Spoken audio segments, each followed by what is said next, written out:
हाय दोस्तों, स्वागत है आपका मेरे YouTube channel knowledge with Sandeep नागर में। तो कैसे हो आप सब? आई होप आप सब अच्छे होंगे। तो देखिए, आज का जो हमारा टॉपिक है processes of recombinant DNA technology. जो रिकॉम्बिनेंट डीएनए टेक्नोलॉजी के अंदर कौन कौन सी प्रोसेसेस, कौन कौन सी प्रक्रियाओं का यूज होता है, वो सब इसके अंदर हम देखेंगे इस टॉपिक के अंदर। इससे पहले वाले पार्ट को देखने के लिए आप प्लेलिस्ट में जाएं और वहाँ पे आप इससे पहले वाले 6 पार्ट को देख सकते हो। तो देखिए, यहाँ पे अब देखेंगे हम recombinant DNA technology involve several step in specific sequence such as isolation of DNA. जो रिकॉम्बिनेंट डीएनए टेक्नोलॉजी हमने पढ़ी, रिकॉम्बिनेंट डीएनए का मतलब हमने जो अपना जीन ऑफ इंटरेस्ट वेक्टर के अंदर ज्वाइन कराया, उसे उस डीएनए को हमने क्या नाम दिया? Recombinant DNA. Re mean again, combinant मन बनाना, ठीक है। हमने अगेन उसे कॉम्बिनेट किया, इसलिए इसका नाम रिकॉम्बिनेंट डीएनए आ रहा है यहाँ पे। तो इस टेक्नोलॉजी के अंदर हमने कुछ स्पेसिफिक स्टेप्स को किया, जैसे कि अब यहाँ पे स्टेप के नाम है आपके, कौन कौन से स्टेप हम करते हैं रिकॉम्बिनेंट डीएनए टेक्नोलॉजी के अंदर। सबसे पहले जो स्टेप आता हुआ था आइसोलेशन ऑफ डीएनए। मतलब कि हम जो भी डीएनए लेंगे, मान लो हमने इस सेल का कोई डीएनए लिया, तो ये इस सेल का जेनेटिक मटेरियल है। इस सेल को, जेनेटिक मटेरियल को इससे बाहर निकालने को हम नाम देंगे आइसोलेशन ऑफ डीएनए। तो सबसे पहले हमें रिकॉम्बिनेंट डीएनए करने के लिए डीएनए को आइसोलेट करना पड़ेगा, सेल से बाहर निकालना पड़ेगा। इसके बाद फ्रेगमेंटेशन ऑफ डीएनए। जो हमने डीएनए लिया है, हमने मान लो ये डीएनए निकाला है, तो इस डीएनए के हम क्या करवाएंगे? अब फ्रेगमेंट कराएंगे। फ्रेगमेंट का उसके बहुत सारे टुकड़े करवाएंगे, अलग अलग उसे तोड़वाएंगे। और जो तोड़वाने का काम करता है वो कौन सा एंजाइम करता है? आपका रेस्ट्रिक्शन एंडोन्यूक्लियेज। तो रेस्ट्रिक्शन एंडोन्यूक्लियेज एंजाइम के थ्रू हम डीएनए के फ्रेगमेंट करवाएंगे, डीएनए के टुकड़े करवाएंगे। इसके बाद क्या काम करेंगे हम? Isolation of desired DNA fragment. जो जितने भी हमारे फ्रेगमेंट हुए हैं, उनमें से जो भी हमें अच्छे जीन लेने हैं या फिर अच्छा डीएनए जो लेना है, डिजायर्ड डीएनए का मतलब अच्छा डीएनए जो हमारे काम का है, उस डीएनए को हम इन फ्रेगमेंट से आइसोलेट करेंगे। इसके बाद ligation of DNA fragment into A vector.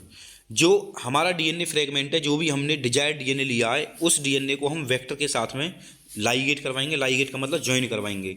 Ligase एक एंजाइम होता है जो ज्वाइन करने में हेल्प करता है, डीएनए को ज्वाइन कराता है, तो इसलिए यहाँ पे लाइगेट दे रखा है। Transferring the recombinant DNA into the host. अब हमने क्या काम किया? वेक्टर के साथ में अपने डीएनए फ्रेगमेंट को ज्वाइन करवाया और उसे होस्ट की बॉडी के अंदर उसे ट्रांसफर करेंगे। इसके बाद culturing the host cell in a medium at large scale and extraction of the desired product. अभी हम यहाँ से क्या काम करेंगे?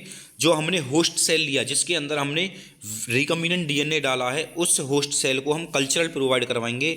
जैसा भी मीडियम उसको चाहिए वो मीडियम उसको प्रोवाइड करवाएंगे और उसे बड़े स्केल पर हम ग्रो करवाएंगे। और बड़े स्केल पर ग्रो कराने के बाद में वहाँ से कुछ डिजायर्ड प्रोडक्ट बनवाएंगे। जिस भी प्रोडक्ट, जो भी हमें प्रोडक्ट बनवाना, हमें कोई मेडिसिन बनवानी है, कोई ड्रग बनवाना है या कोई एंजाइम तैयार करवाना है, वो सारा काम करेंगे। तो डीएनए रिकॉम्बिनेंट टेक्नोलॉजी के अंदर टोटल आपकी ये प्रोसेस होती हैं: आइसोलेशन ऑफ डीएनए, इसके बाद में फ्रेगमेंट ऑफ डीएनए, रेस्ट्रिक्शन एंडोन्यूक्लियेज, इसके बाद आइसोलेशन ऑफ डिजायर्ड डीएनए, वहाँ से डिजायर्ड डीएनए। सबसे पहले हमने क्या काम किया? हमने सबसे पहले सेल से डीएनए को बाहर निकाला। इसके बाद में इस जो भी हमारा डीएनए निकला, उसके हमने छोटे छोटे फ्रेगमेंट करवाए रेस्ट्रिक्शन एंडोन्यूक्लियेज के थ्रू। उसके बाद हमने यहाँ से डिजायर्ड पीस को निकाला, डीएनए को, जो अच्छे अच्छे पीस जो हमारे काम के हैं वो निकाले। उसको निकाल करके उनको ज्वाइन कराया किसी वेक्टर के साथ में। वेक्टर के थोड़ा हम होस्ट के अंदर ट्रांसफर करेंगे फिर से, और होस्ट को एक कल्चरल मीडियम देंगे ताकि हमारा जीन ऑफ इंटरेस्ट ग्रो हो जाए, वहाँ पे उसकी मल्टीपल कॉपीज हमें देखने को मिल जाएं। और वहाँ से ये सारा काम बड़े स्केल पे करेंगे और वहाँ से अपना जो डिजायर्ड प्रोडक्ट जो भी हम बनवाएंगे, उस डिजायर्ड प्रोडक्ट को बाहर निकालेंगे। तो आइए देखिए, सबसे पहला जो स्टेप है वो है आपका आइसोलेशन ऑफ डीएनए। तो isolation of DNA, isolation of genetic material. Genetic material का मतलब डीएनए, जो माता पिता से बच्चों के अंदर ट्रांसफर होने वाला जो मटेरियल है, उसे नाम देंगे हम जेनेटिक मटेरियल, मतलब इनहेरिटेंस मटेरियल। तो जो इस डीएनए को आइसोलेट कैसे करेंगे, तो वो देखेंगे हम। सबसे पहले recall the nucleic acid is the genetic material of all organism without exception.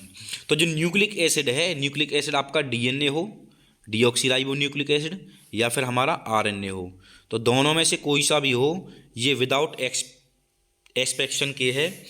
इसके एस्पेक्ट में आपको कोई भी देखने को नहीं मिलेगा। इससे अलग सभी जितने भी लिविंग ऑर्गेनिज्म हैं, सभी के अंदर आपको न्यूक्लिक एसिड ही जेनेटिक मटेरियल देखने को मिलेगा। इससे अलग इसका एक्सेप्शन कोई नहीं है। तो आपको डीएनए या फिर आरएनए से अलग कोई भी जेनेटिक मटेरियल देखने को नहीं मिलेगा, ठीक है। इसलिए जो जेनेटिक मटेरियल है वो केवल न्यूक्लिक एसिड है। अब वो न्यूक्लिक एसिड आपका डीऑक्सीराइबोज भी हो सकता है, राइबोज भी हो सकता है। इन majority of organism this is deoxyribo nucleic acid और डीएनए। अधिकतर जो ऑर्गेनिज्म होते हैं, मेजॉरिटी ऑफ ऑर्गेनिज्म के बारे में बात करेंगे तो उनके अंदर डीएनए हमें देखने को मिलेगा और कम के अंदर आपको आरएनए देखने को मिलता है। मोस्टली सभी के अंदर आपको डीएनए देखने को मिलेगा, केवल वायरस के और कुछ बैक्टीरिया होते हैं जिनके अंदर आपको आरएनए देखने को मिलता है। मोस्टली वायरस के अंदर ही आरएनए होता है। इसके बाद in order to cut the DNA with restriction enzyme, तो जो हम इस काम को जो करवाएंगे वो रेस्ट्रिक्शन एंजाइम के थ्रू कट करवाएंगे डीएनए को। It need to be pure form, तो हमें डीएनए को प्योर फॉर्म करने की ज़रूरत होगी। सबसे पहले जब हम डीएनए को निकालेंगे तो उसे प्योर करने की जरूरत होगी। फ्री फ्रॉम अदर मैक्रोमोलिक्यूल, तो उसके साथ में जो अदर मैक्रोमोलिक्यूल होंगे उनको भी हमें प्योर करने की ज़रूरत होगी।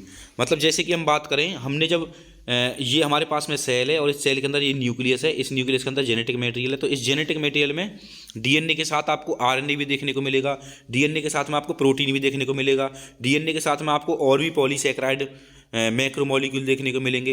तो उन सभी मैक्रोमोलिक्यूल को, आरएनए को, प्रोटीन को, उन सभी को प्योर करके डीएनए को अलग निकालना, तो उसे बोल रहा है यहाँ पे कि जो अदर मैक्रोमोलिक्यूल है उनको डीएनए से अलग करना। इसके बाद we have to break the cell open to release DNA along with the other macromolecule such as RNA, protein, polysaccharide and also lipid. अभी बताया था मैंने आपको कि सबसे पहले हम क्या काम करेंगे, सबसे पहले हमने सेल को ब्रेक करेंगे, सेल को तोड़ेंगे। सेल को ब्रेक करने के बाद हम वहाँ से जो डीएनए के साथ में जो आरएनए, प्रोटीन, पॉलीसैकेराइड, लिपिड, सारे जितने भी मैक्रोमोलिक्यूल निकलेंगे उनसे डीएनए को रिलीज करेंगे, उनसे डीएनए को अलग करेंगे। This can be achieved by treating the bacterial cell. तो सबसे पहले हम क्या काम करते हैं, सबसे पहले हमें बैक्टीरियल सेल ट्रीट करनी होगी। सबसे पहले हमें बैक्टीरियल सेल ट्रीट करनी होगी, मतलब बैक्टीरियल सेल पे काम करेंगे हम।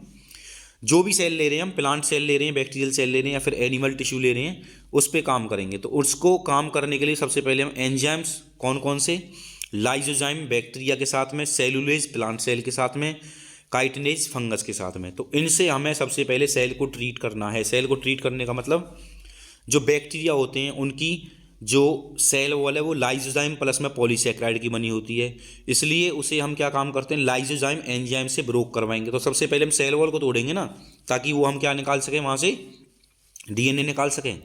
अगर हम प्लांट सेल ले रहे हैं तो प्लांट की सेल वॉल किससे बनी होती है, सेलुलोज की बनी होती है, इसलिए यहाँ पे जो हम एंजाइम का यूज कर रहे हैं वो किसका कर रहे हैं, सेलुलोज का। अब बात करेंगे हम फंगी की सेल वॉल किसकी बनी होती है, चिटिन की। तो चिटिन को या फिर काइटिन को हम कौन से एंजाइम से तोड़वाएंगे, काइटिनेज। तो जिस भी हम ऑर्गेनिज्म का सेल ले रहे हैं उसी ऑर्गेनिज्म को उसी के एंजाइम से तोड़वाने का, उसकी सेल वॉल को तोड़वाएंगे सबसे पहले डीएनए को बाहर निकालने के लिए, क्योंकि जब तक सेल वॉल नहीं टूटेगी तो डीएनए हम कैसे बाहर निकाल सकते हैं वहाँ से। इसके बाद आपका यू नो दैट, तो आप सब जानते हो कि gene are located on long molecule of DNA. Gene के अंदर हम देखते हैं जो डीएनए होता है एक बहुत बड़ा मॉलिक्यूल होता है, लंबा मॉलिक्यूल होता है। तो डीएनए जो हमारा एक लॉन्ग मॉलिक्यूल है, ठीक है। Intertwined with the protein and such histones, तो ये इंटरवाइंड मतलब इसके साथ में यहाँ पे कुछ प्रोटीन देखने को मिलेंगे हमें, कुछ प्रोटीन्स जो होते हैं। कौन सी प्रोटीन, हिस्टोन प्रोटीन। तो डीएनए के साथ में हिस्टोन प्रोटीन भी रैपिड होती है। हिस्टोन प्रोटीन के चारों तरफ डीएनए रैपिड होता है, वो उनको एक तरीके से पैकेज करके रखता है हिस्टोन।